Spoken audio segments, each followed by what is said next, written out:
Texas investigates Antifa. It's October 7th, 2025, and these are your headlines. Attorney General Ken Paxton says his office is launching undercover operations to infiltrate and dismantle left-wing extremist groups accused of fueling political violence in the state. Paxton says the effort will focus on organizations with alleged ties to Antifa and other radical movements, citing recent armed attacks on federal facilities and threats to public safety. He described what he called leftist political terrorism as a cancer on our culture, accusing these groups of unleashing deranged and drugged-up foot soldiers on the American people. Paxton said there can be no compromise with those who want us dead, pledging to expose and prosecute what he called leftist terror cells. The move follows President Donald Trump's decision to officially designate Antifa as a domestic terrorist organization, directing federal agencies to disrupt any illegal operations.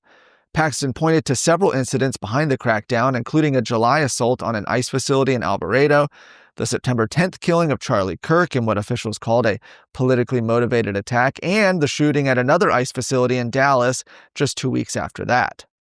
He says the Attorney General's office is working with state and federal law enforcement to identify and infiltrate violent groups. Paxton's warning to those involved: you cannot hide, you cannot escape, justice is coming. It's been more than 20 years since the death of 2-year-old Nikki Curtis, and now her family is speaking out as her father, Robert Roberson, faces execution next week. Roberson was convicted of murdering his daughter in 2002, and while activists claim he was wrongfully convicted using so-called junk science, Nikki's family says the focus has drifted away from the real victim. Her half-brother, Matthew Bowman, spoke with me yesterday. He says the case isn't about the man on death row. It's about the little girl who lost her life. He remembers building a fireplace with Nikki's footprints pressed into the concrete when she was just 2 years old, a memory he says he sees every day. Bowman points to trial photos showing handprints, bruises, and head injuries and says anyone questioning the case should read the autopsy report for themselves. State Representative Mitch Little, who has reviewed the evidence, says Nikki died from blunt force trauma, not shaken baby syndrome. He says her injuries were so severe her brain shifted inside her skull. Roberson's conviction has been upheld by every court, including the U.S. Supreme Court. Nikki's family says justice delayed is justice denied. Roberson's scheduled to be executed October 16th. You can view clips from my interview at my account on X @BWaltons. What are the important things out there in Texas politics and Texas news that matter to you, and what can you do about it? That's what we want to bring you with the Luke Macias Show on a weekly basis for 20 to 30 minutes. That way you can get the information and go do something for the rest of your week. I look forward to coming to you every Wednesday.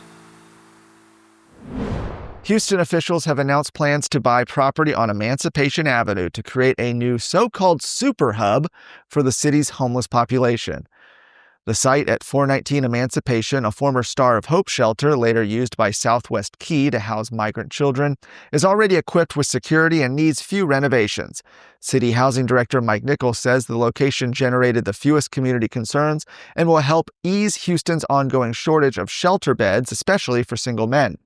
The new center will offer 150 to 225 beds, along with on-site healthcare, mental health, and substance abuse treatment. Now, it's being called a super hub because it will serve as a central gateway, allowing anyone to walk in and get connected to shelters, treatment centers, or in some cases, permanent housing. The hub will operate with low barriers, no referrals or appointments required, and will accept people arriving with law enforcement, partners, or even pets.